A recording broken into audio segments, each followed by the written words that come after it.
thinking of Betsy tonight, so just lift Betsy up in your prayers too, okay?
With thanksgiving, I'll be a living sanctuary, Lord, for you. Yesterday I'll praise them real quick, and somebody else. Yesterday I had my retirement reception. And before I went, I prayed and I said, Lord, this is the last time that I'm going to be able to, with a group this big, somehow share you in such a little way, because, you know, we have to be real political sometimes in our jobs, and that in Chapel Hill you really have to be political. And through the years I've tried to, every little chance I can, let the Lord shine through, and if there's some way I can pray with somebody or work the scripture in, I do it. And yesterday I made it a point to tell them that I tried to, and one of the things that blessed me is my boss has only been with me a short while, maybe 2 years, and she spoke before I did, and she made the comment that when if you know Norma, you know she's a woman of faith. And I said, thank you, Lord, for letting that shine somewhere, that they can see you through me. But I told them, I said, the one thing that I want to leave with you is that in this journey that we come to working with most of these people more than we are with their families. I said, the one thing that I have tried to do in my life is to always share the golden rule, and that's to do unto others as you would have them to do unto you. And I gave them another quote as well from Angelo that, you know, that's why we're here. We're here to make a difference in people's lives. And it's not just to say, well, I'm going to heaven and everything's going to be good, and that is good. But it's to bring as many people as we can with us on our journey as we go. And I thank the Lord for His blessings. I thank the Lord for good health and for the opportunity to be able to still function and to move and to hopefully have a good retirement and still be busy. Thank the Lord for Johnny and for my family and for my church family. I love y'all so much. And I'm so thankful to have Daniel and Dana and the family with us. I praise God for them. The Lord is good. I just praise Him tonight for His goodness. Anybody else? I praise the Lord. I thank God that I didn't die before I got saved, because I could have so many times. I'll be passing curves and doing all kind of drinking and taking pills and all kind of stuff. It killed many of my friends, and the Lord kept me. And had I died, I would have been eternally separated from the Lord. You know, I would have been in hell. So I thank God I didn't die. That's the first thing. That's the most important thing. I just thank God for His Word that I can go to and get comfort out of it, from it, and wisdom, and anything I need is in there. If I get overwhelmed or whatever, all I got to do is spend a little time with the Lord. Everything will be all right. Okay? I praise the Lord for that. And I praise the Lord, my grandchildren made it all the way back to Florida. Praise God, they got back safe in Florida. Yes. Anybody else? I'd like to thank the Lord for all He's brought me through over the years and stuff. And doctors telling me I had 2 years of this diabetic coma, in Vietnam for a year, and all kinds of car wrecks. And Lord bless me that I'm still here. The doctor said I had 2 years to live. That was way back in '71. You know, God is good. Yeah. Quite a few of them I could have had breakfast, but Lord bless me. That's right. Didn't stop. Thank God for helping me Angels keep charge over be you. racing people today and not lose my food. I did. Anybody else?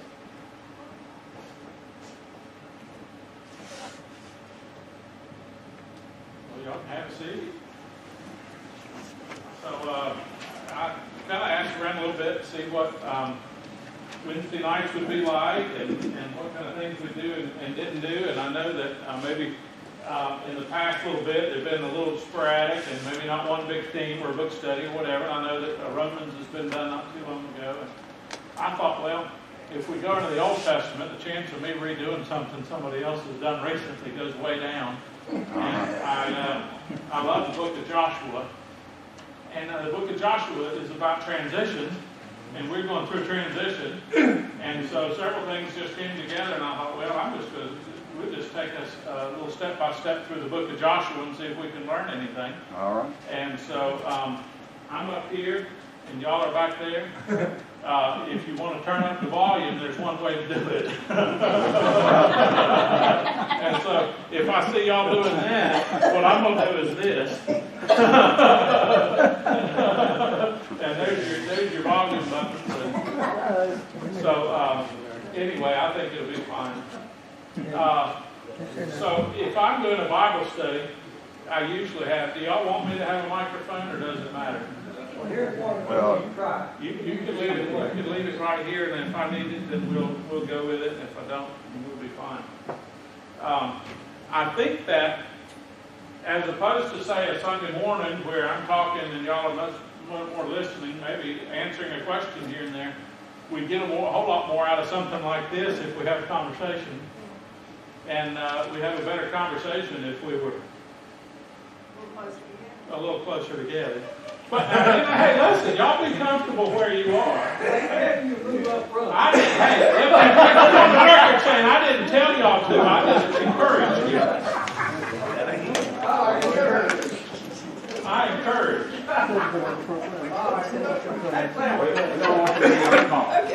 I got it on mute so we see. Yes. Let me get everybody in there. Hold on.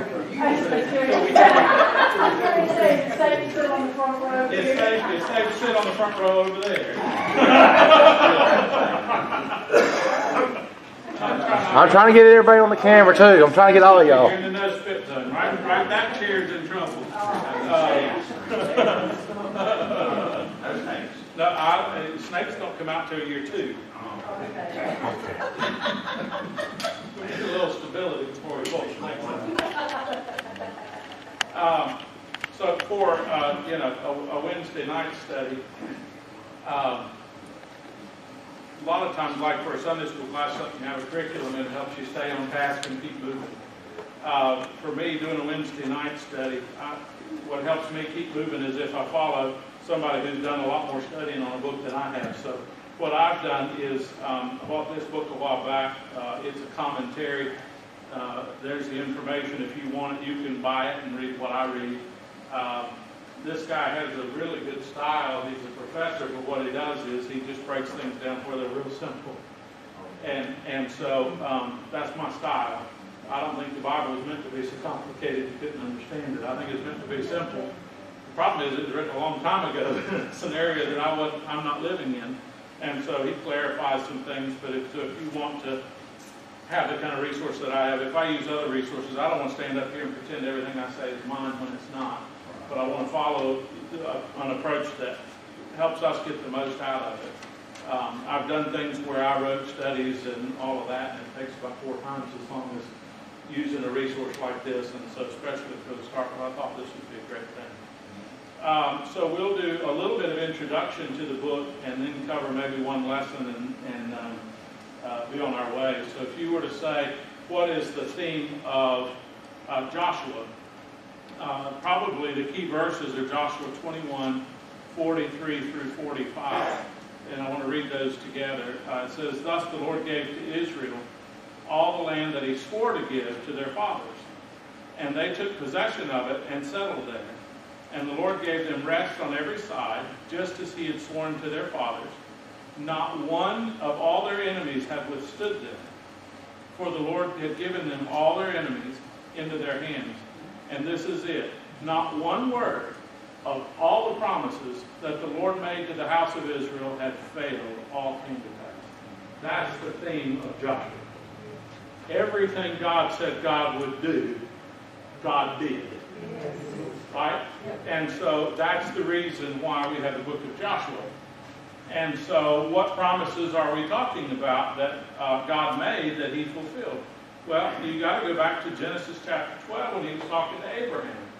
In Genesis 12, when he was talking to Abraham, he made a promise, but he mentioned kind of 4 different aspects. If you remember God's promise to Abraham, he says, "I'm going to make you a great nation."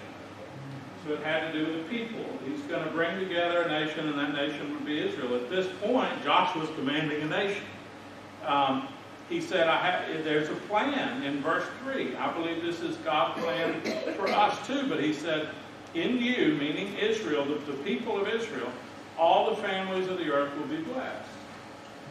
So what he's talking about is that God would make the provisions that would lead to God being able to speak through the whole world, through the nation of Israel. And eventually the fulfillment of that promise, I believe, was in Jesus Christ, who blessed the whole world, came through Israel.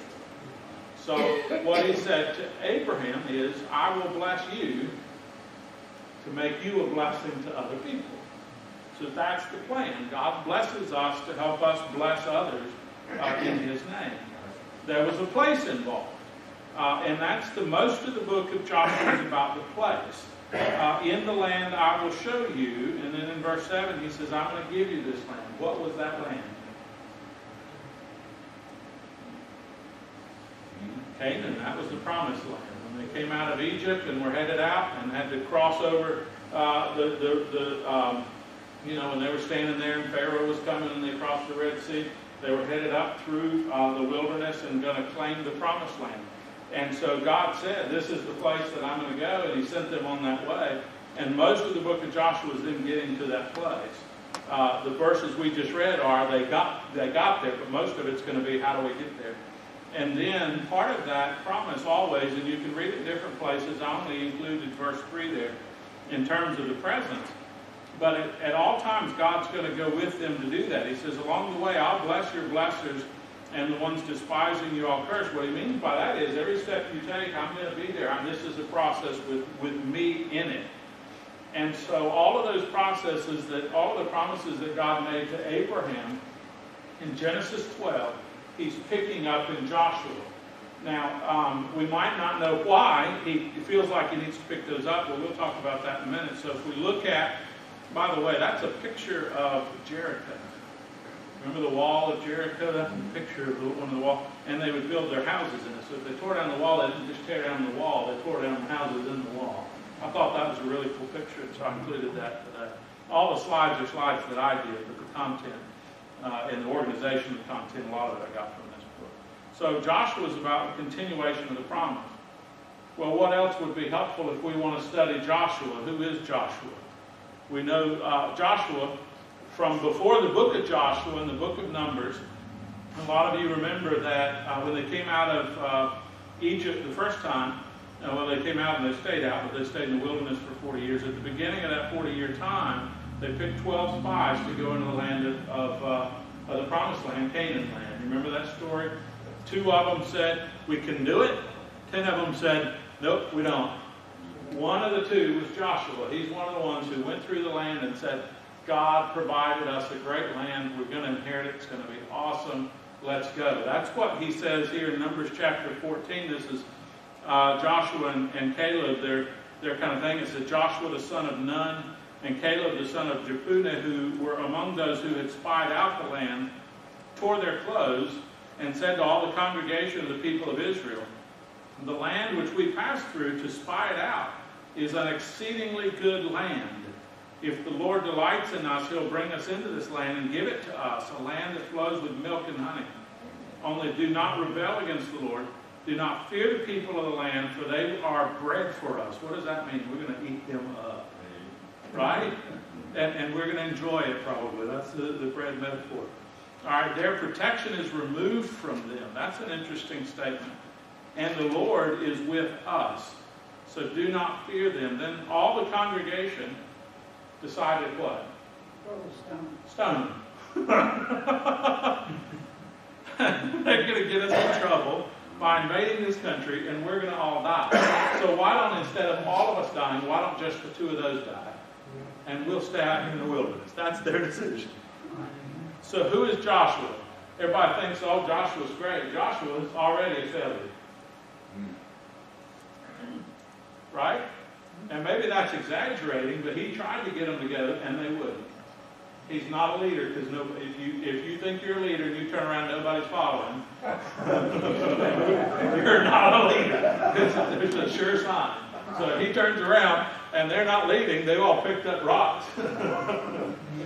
And so Joshua, one of my favorite verses in the book of Joshua, we'll read it in a minute, is be strong and courageous. Well, why do you think God had to tell him that? He's trying to lead these people. Now, all of that generation die out, right?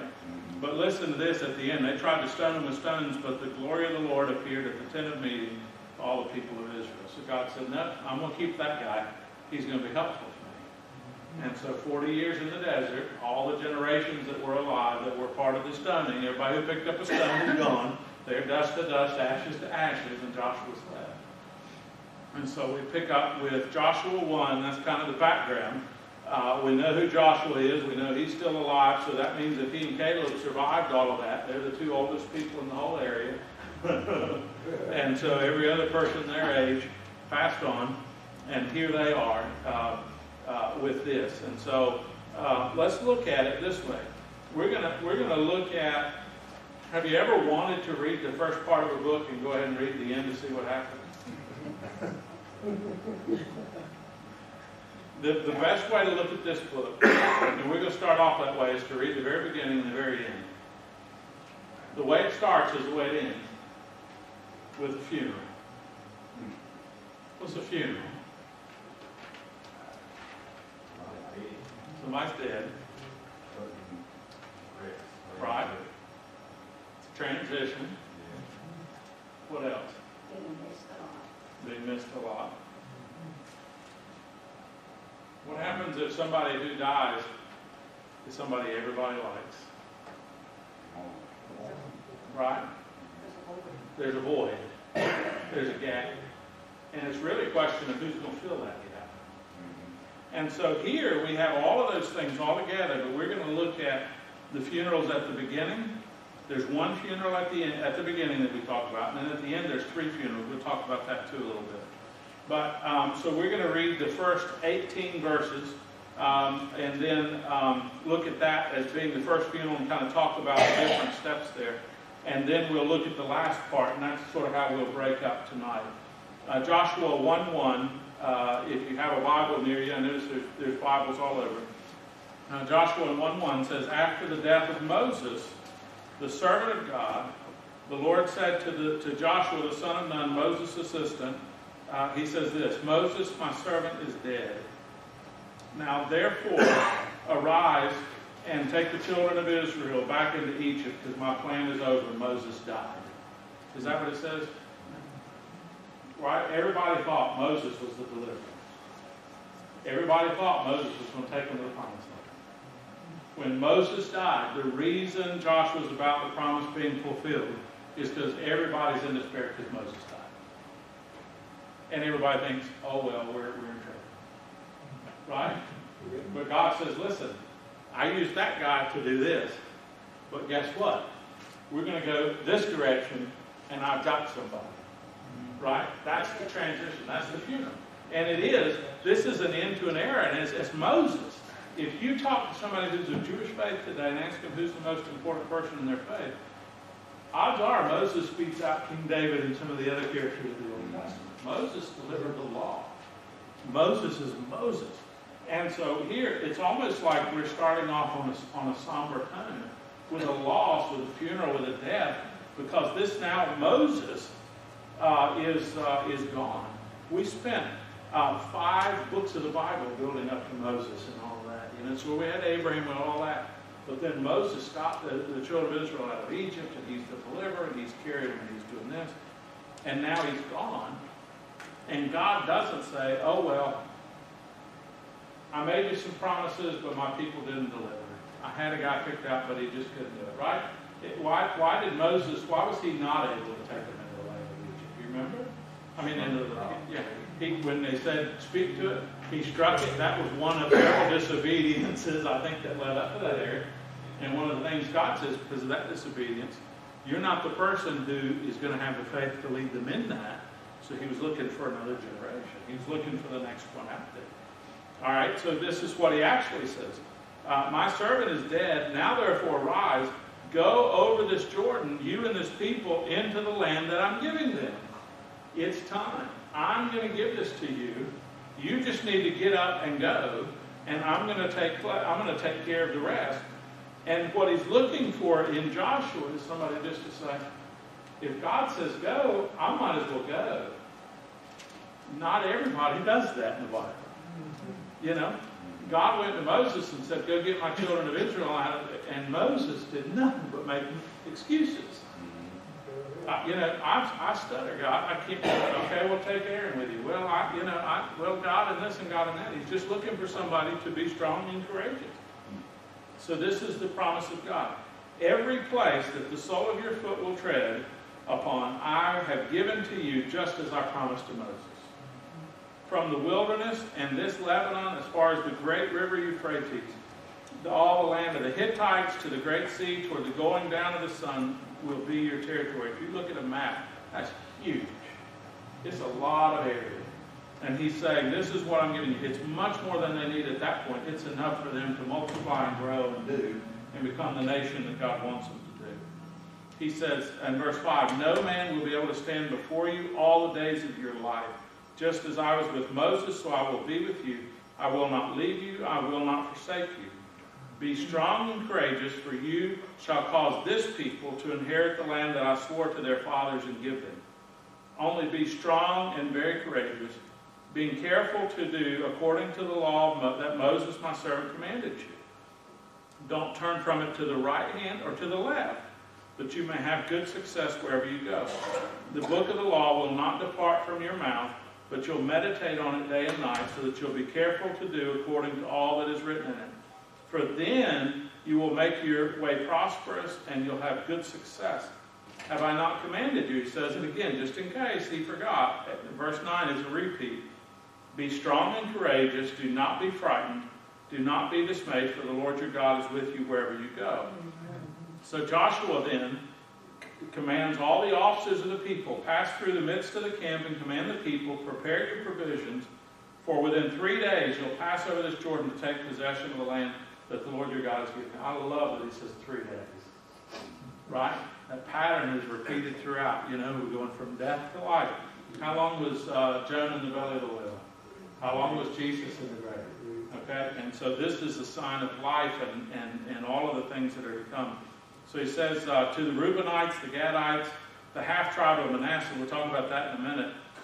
Remember the word that Moses, the servant of the Lord, commanded you, saying, the Lord your God is providing you a place of rest and will give you this land. Your wives, your little ones, your livestock will remain on the land, in the land that Moses gave you beyond the Jordan. But all the men of valor among you will pass over armed before your brothers and help them, until the Lord gives rest to your brothers as he has to you, and they take possession of the land that the Lord your God is giving them. Then you'll return to your land and possess it, and the land that Moses, the servant of the Lord, gave you beyond Jordan toward the sunrise. And they answered Joshua, all that you've commanded us we'll do. Now see, there's the difference, right? So this time they're following. It's because of how God is moving in the situation. Wherever you send, we'll go. Just as we obeyed Moses in all things, we'll obey you. Only may the Lord your God be with you as he was with Moses. What did they say? You stay close to God, we'll stay close to you. Yes. You depart, we out of here. Because they know if Joshua's not following God's lead, they're all going to fail. Yep. So that's what they said. Oh, where you go, I'll go. Where you stay, I'll stay. Right? Unless you don't follow God anymore, then we're out of here. And so they're pretty smart on that. Whoever rebels against your command and disobeys your word, whatever you command them, will be put to death. Only, and here's what's interesting to me, his followers tell him, be strong and courageous. So let's look and see kind of some of the things that happen. In verses 1 through 4, we have the promise of Yahweh. Yahweh being the Old Testament way of saying God. That's just the literal I am that I am. Okay, I could say God, and we'd all know what we're talking about. But God is a title. God is a position. That's who God is. The name that God gave God's self was I am that I am. And that's what Yahweh means. I am that I am, and I will be what I will be. Why use that here? That's exactly what he wants them to know. I still am who I am.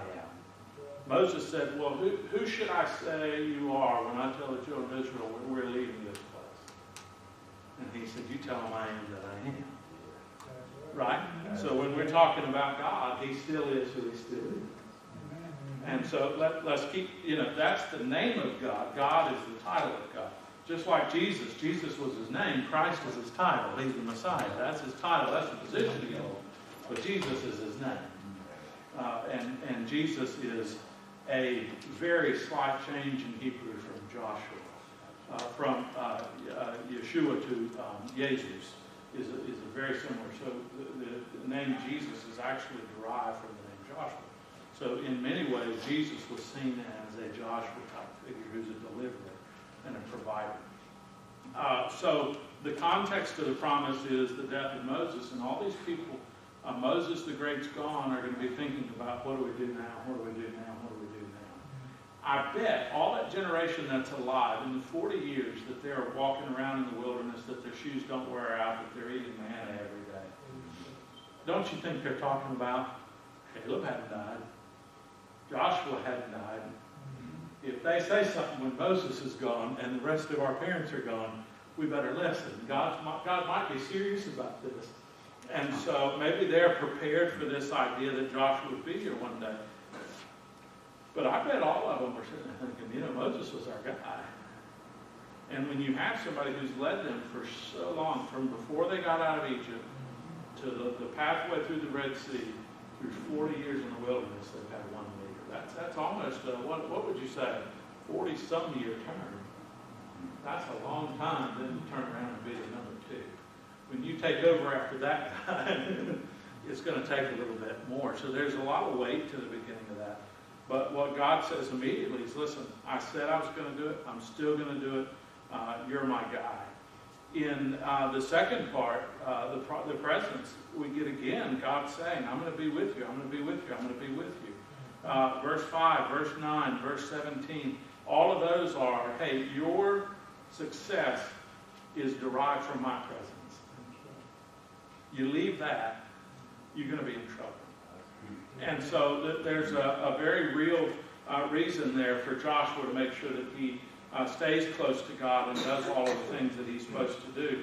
And here is a very interesting point in verse 7 and 8, and I don't want us to miss this because it's one of the most important things that we have to worry about.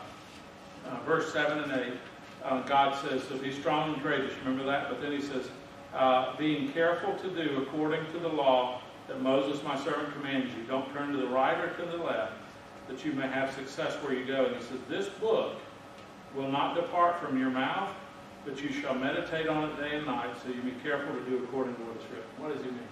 If this word isn't central to who you are, you're not going to succeed. I'm going to be with you. Now, look, he at that time was talking about the first 5 books, the Torah, the law that he gave Moses, the 10 Commandments, all of those. God continued to add to it to make this our whole book that we have. But the idea is, if we give up on this, we give up on God, because God gave us this. It is really convenient to read this book and see the things that are not popular today and think, I'm just going to let it go. But God doesn't let it go. God, who was I am back then, is I am 2,000 years after Jesus. We can't make things complicated when God made it very simple. And it is simple. We can sit and argue about things all day, but what God intended is very simple. But he said, listen, here's what I want. I gave it to Moses. That law is what I want you to keep following. And so even though he would give him advice, and even though he would lead and he would do all of those, the law is not forgotten. The law is still central to what he's supposed to be doing. And so, that's so important. So those two things, do those apply today? I think God's promise, of his presence and making his word central still applies today. There's a passage in Hebrews chapter 13, because a lot of people say, well, God promised to be with Joshua. Well, does God still promise to be with us? Here's what it says in Hebrews to us as a New Testament Christian. Chapter 13, verse 5 through 6. Keep your life free and money, be content with what you have, for he has said, I'll never fail you nor forsake you. Hence we can confidently say, the Lord is my helper, I will not be afraid. What can man do? When did he write that? He wrote that during the time of persecution, when men were doing things to the Christians.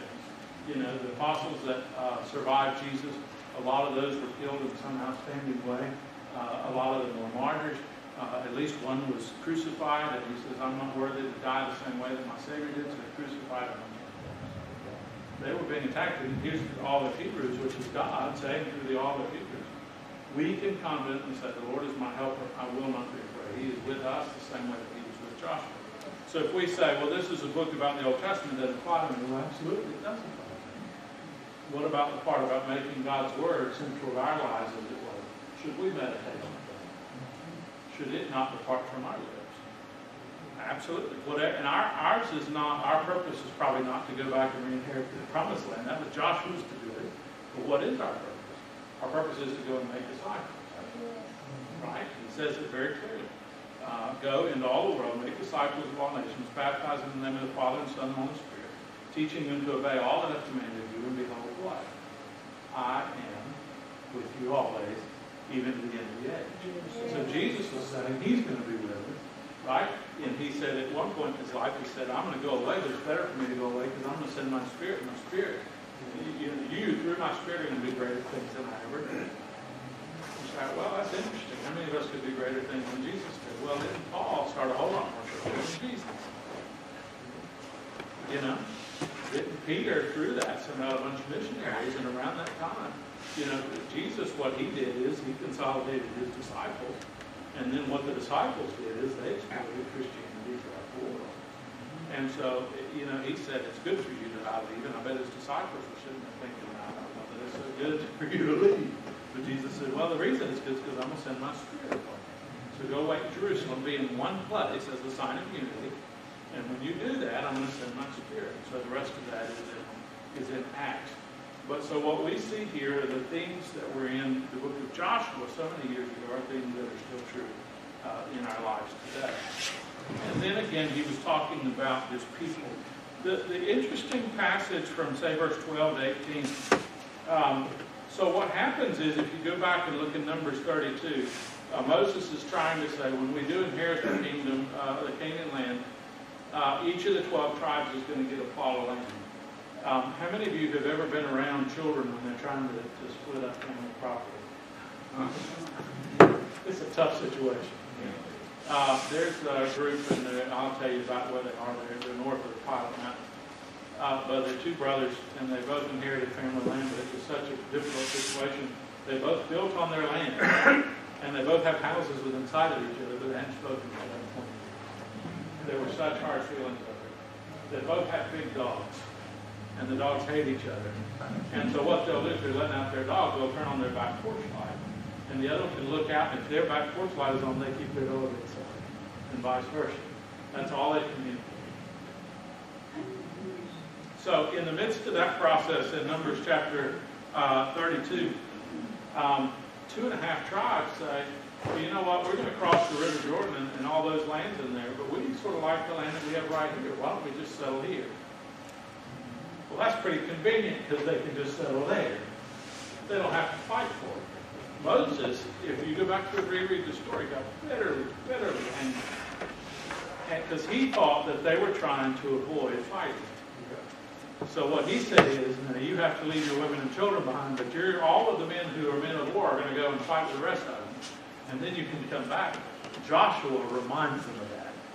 Joshua says, don't you forget, it's the Reubenites, the Gadites, and the half-tribe of Manasseh. He says, remember what Moses said, commanding you. And so Joshua says, listen, this has been a sore spot because y'all didn't have to fight for yours. You've already kind of settled and everything's fine. Y'all get ready and leave all of your people and then go fight and come back. That's the only way. So it's interesting to me this.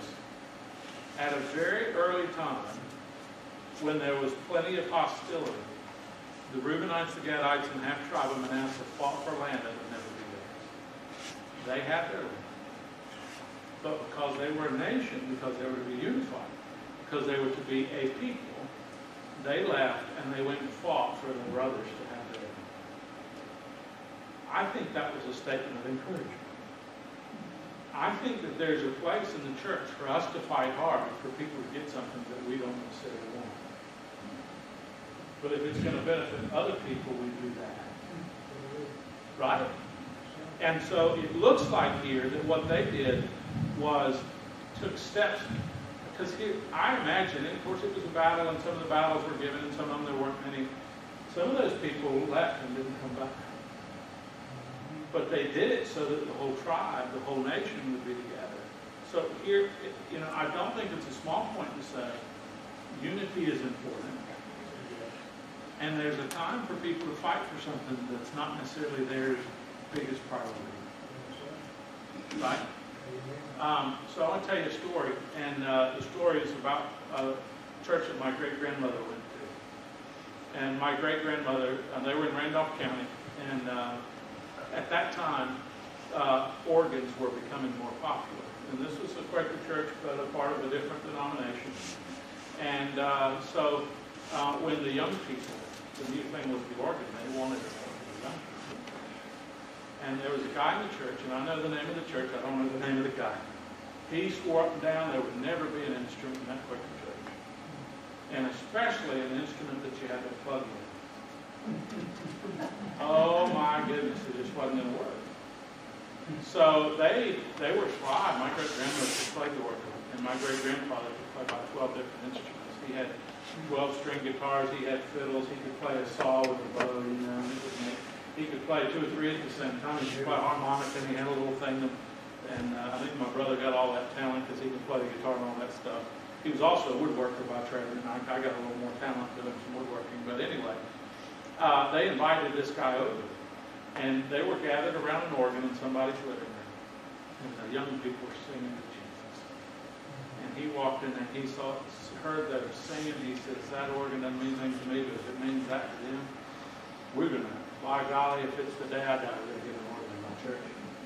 My great-grandmother was so proud of that story because that guy did something for them, right? So later on in life, this is interesting. She's a part of the church, and the young people wanted to bring in some guitars, and one of them was an electric guitar. She swore up and down to me she'd never had an instrument in her church had to be plugged in. And I said, "What about the organ?" She said, "That doesn't count as an old person's thing." And I said, "You told me there was a story when you were a young person and you wanted it." At the end of her life, she refused to fight for young people in the same way that man fought for her, but she would tell the story the same day and she didn't realize the irony of it.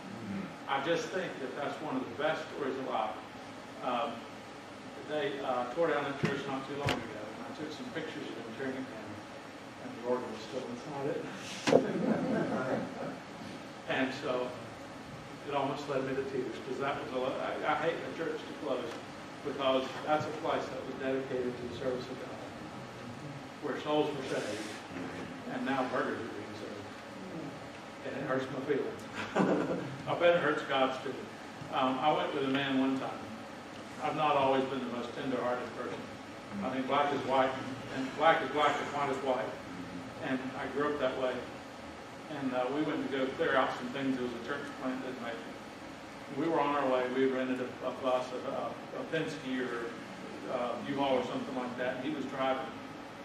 We were headed on our way. I was the muscle. I was 22 or 23. He needed a strong back because we were moving several miles. And he cried almost the whole way there. And I said, "What are you crying about?" He said, "Man," he said, "it's not supposed to be this way." It's not. He says, "We all cry when something like this happened in the church." It really softened my heart on that way. Moving all that stuff out, that wasn't any fun either. But anyway, so that's the beginning. It's the funeral that started it.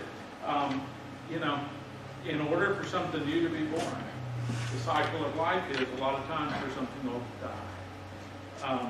He talks about, his presence is going to continue to go with him. He says, if you don't take the word with you, you got nothing. And then at the end of the chapter, he talks about the unity and the strong sense of unity among the nations, which, he wasn't just to build a people, he build that nation and put them all together, and they would do something to accomplish it as a nation. And so that was important. Then as we skip to the next little section, we talk about the last funerals, and we can read chapter 24 there. And we'll just read the last 4 verses of that, and it'll give us a sense of where this is going. Because if we transition and say, okay, here's the new guy, we'll put all our faith in him. This is where it kind of ends in Joshua chapter 24, verse 29. And all after these things, so after all of that happened, Joshua the son of Nun, the servant of the Lord, died. So we start off with Joshua being the new guy and taking over, and Moses is dead. And what happens at the end? Joshua's dead, right? And so, okay, well, cycle of life, right? Things die that things be born. So we get the sense that after the book of Joshua, something new is coming. And they had gotten the place, and now God is working on different things, including building the people a little bit more. Verse 30, they buried him in his home inheritance at Timnath-Serah, which is the hill country of Ephraim, north of the mountain of Gash. Israel served the Lord all the days of Joshua, and all the days of the elders who outlived Joshua, and had known all the work that the Lord did for Israel. That, to me, is very interesting, because a lot of times when you start seeing the kings and the judges, one of them dies, boom, they moved on, right? Well, faithful one dies, the next generation is not faithful. Here it says Joshua and all the ones that survived him, because they're the ones that need that's what God did for Israel. As for the bones of Joseph, which the people of Israel brought up from Egypt, they buried them at Shechem in the place of land that Jacob brought from the sons of Hamor, the father of Shechem, for 100 pieces of money. It became an inheritance to the descendants of Joseph. All right, so it's really 4 funerals that are happening. This is the third one. Joseph, if you were to look at Joseph, who owned Egypt more than Joseph? He was at one point in charge of all of Egypt under the Pharaoh, right? He was sentenced to go there after his brothers condemned him, but he spent most of his life in Egypt. He built up Egypt. He did all of that. But even Joseph, who may have been over Egypt, was not of Egypt. So they picked up his bones and they said, he's to go to the promised land. Very high honor and respect. That Joseph, one of the ones working for the promise of God, got to be buried in the promised land and be a part of that promise. And then also Eleazar, the son of Aaron, and Aaron would be part of the priesthood. So his son died, and they buried him at Gibeah, the town of Phinehas, his son, which had given him the hill country of Ephraim. All right, so Eleazar, having helped people out of the through that transition, also was brought out and buried into that land. And so what you see is all of these great things happening. God is faithful. So he took them, they were died somewhere else, they were brought in and buried finally in the promised land, which was the place of promise. And so Yahweh's promises are good, and he even carried on those from that time, which is interesting. All right, what we leave Joshua with is, and if we want to, after we've studied the book of Joshua, go to the book of Judges and see how they respond. There's really a test, all right? Yahweh won. Yahweh brought his people together. But the people have been brought through, and now they're in the place where we're going to be. What is the test for all of those? Because remember it says the elders knew what God had done. What about the next generation? I don't believe there are any second generation Christians. In that, you just inherit from your parents. Christianity has to be full of people who make the choice to follow Jesus themselves. Okay? And so the problem that we have in churches across America is a lot of times the children decide not to stay in church with their parents. Okay, that's a big issue, but what the problem is, the test for the children of Israel is not going to be. For the people who were born into the promised land, or, inherited that, how well are they going to do with it? Okay? I knew a guy that helped do his funeral. He saved all his life. He had a garden to save money. He was just a simple human being. He kept a meticulous yard. But he saved, he pinched, he saved every penny he could earn. The day his son inherited his money, when that bought a Cadillac. So, inheriting something nice isn't always the best thing, right? Earning it yourself, experiencing it yourself. So is the way. Cooking seems to me sometimes to skip a generation, because if you can cook, it benefits everybody in your family. But your kids are like, "Why would I learn to cook? Mama can cook." But then grandchildren come along and they're like, "Wait a minute! If we're going to carry this forward, we better learn to cook." Grandma, You know, and so then they go to grandma and be like, what's your recipe for biscuits?